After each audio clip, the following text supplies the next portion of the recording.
মির্জা ফখরুল সাহেব কই 16 বছর তো ইঁদুরের গর্তে ছিলেন, 16 বছর এত ফায়দা লুটলেন। আজকে ক্ষমতার যাওয়ার লোভে আপনি মুসলমানদেরকে আপনি ধর্ম অন্ধ বললেন, কিন্তু একটা কথা মনে করে রাখবেন, দিন কিন্তু চলে যায় নাই, দিন আসবে। এই দেশের মুসলমান হাতে চুরি পড়ে নেই, আগামীতে দেখিয়ে দেবে। কথা বলেন ঠিক কিনা? ওনাদের সমাজে এমনও লোক আছে হাই হাই রে মসজিদে নামাজ পড়ে না, আল্লাহর দরবারে সিজদা দেয় না, কিন্তু ফিরের দরবারে দিয়ে ডাক দেখো বা ও কথা কয় না কে। বাবা একটা গান্দার কলকি হাতে দিছে আর ডাক দিয়ে কই ওরে বাবা হইছি তোমার পাগল দেওয়ানা।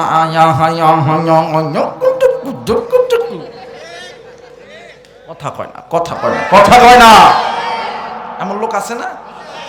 এই গাঞ্জা খায় একদল পাগল হয়ে গেছে, হইয়া আমার আল্লাহর বিরুদ্ধে কথা বলে। আল্লাহর নাকি মোকো নাই, পাছাও নাই, আর কিছু ফাউল গাঞ্জা খায়া হয়ে গেছে ফাউল। আমি এদেরকে বাউল বলি না, আমি এদেরকে বলি মদখোর, আমি এদেরকে বলি গবরখোর, এদেরকে বলি গাঞ্জাখোর। কথা বলেন ঠিক কিনা? আমার আল্লাহর বিরুদ্ধে কথা বলে, কিন্তু এই দেশের প্রশাসন তাকে গ্রেফতার করেছে। আর আমার দেশের কিছু দরদি নেতা আসলে এগুলো তো মানুষ না, এরা মানুষ রূপী শয়তান। কথা বলেন ঠিক কিনা? এরা আবার বলে বাউলের বিপক্ষে যারা চলে এরা নাকি ধর্ম অন্ধ। যে আমরা ধর্ম অন্ধ, আমরা ধর্ম অন্ধ হইছি আমরা জান্নাতে যাওয়ার জন্য। আমরা ধর্ম অন্ধ হইছি আমরা আল্লাহকে ভালোবাসি বিদায়। আমরা ধর্ম অন্ধ হইছি আমরা নবীকে ভালোবাসি বিদায়। আমরা ধর্ম অন্ধ হইছি কোরআনকে ভালোবাসি বিদায়। কথা বলেন ঠিক কিনা? মির্জা ফখরুল সাহেব কই 16 বছর তো ইঁদুরের গর্তে ছিলেন, 16 বছর এত ফায়দা লুটলেন। আজকে ক্ষমতার যাওয়ার লোভে আপনি মুসলমানদেরকে আপনি ধর্ম অন্ধ বললেন, কিন্তু একটা কথা মনে করে রাখবেন, দিন কিন্তু চলে যায় নাই, দিন আসবে। এই দেশের মুসলমান হাতে চুরি পড়ে নেই, আগামীতে দেখিয়ে দেবে। কথা বলেন ঠিক কিনা? কোরআন হাদিসের ভাষায়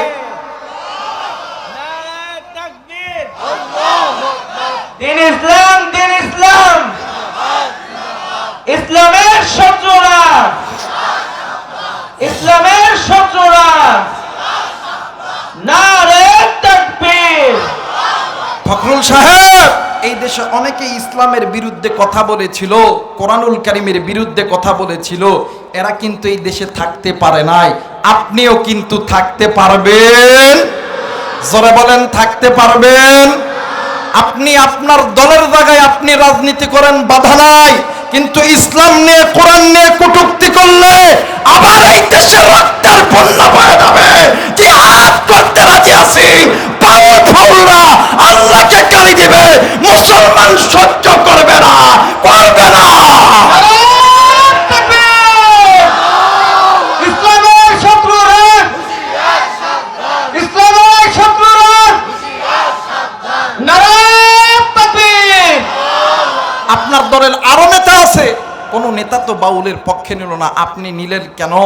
কারণ যারা আল্লাহর বিরুদ্ধে যারা কথা বলবে, নবীর বিরুদ্ধে যারা কথা বলবে, কোরআনুল কারীমের বিরুদ্ধে কথা বলবে, এদের জন্মের মধ্যে ভেদাল আছে। জোরে কয় না কেন? যারা আল্লাহর বিরুদ্ধে নবীর বিরুদ্ধে যারা কথা বলে এদের পক্ষ যারা নিবে, এদের জন্মের মধ্যে ভেদাল আছে। এরা যারা সন্তান, এদের মা বাবা ঠিক নাই। কথা বলেন ঠিক কিনা? বলেন তো দেখি আপনার আমার রবকে। জোরে বলেন রবকে। আমাদের বাংলাদেশে কত পদ দেখবেন, নাম শুনছেন ফজু পাগলা। কথা কয় না? ডাক দেখো এই দেশে যদি ইসলাম ক্ষমতায় যায় উনি নাকি বিষ খাবে। কথা কয় না কে? আবার এই আজকে শুনলাম যে আল্লাহর বান্দা এই দেশের ট্রাইব্যুনালকে মানে না, এই দেশের আদালতকে মানে না। আমি এই দেশের প্রশাসনের ভাইদেরকে বলতে চাই, এই জায়গায় থাকতে পারেন গোয়েন্দা বিভাগের ভাইরা, থাকতে পারেন বাদান বিভিন্ন পত্রিকার রিপোর্টাররা, আঙ্গুল খাড়া করে চোখে চোখ রেখে বলে দেয় ফজু পাগলা কেন বললো এই দেশের আইন সে মানে না। আমাদের রফিকুল ইসলাম মাদানী বলেছিল আমরা প্রধানমন্ত্রী মানি, তখন প্রধানমন্ত্রী আল্লাহ মানে, নবী মানে। আজ ফজু পাগলা আমার দেশের আইনকে সে বিদ্যাঙ্গুলি দেখাইলো, এই ফজু পাগলা কেন বাহিরে? কথা বলেন ঠিক কিনা?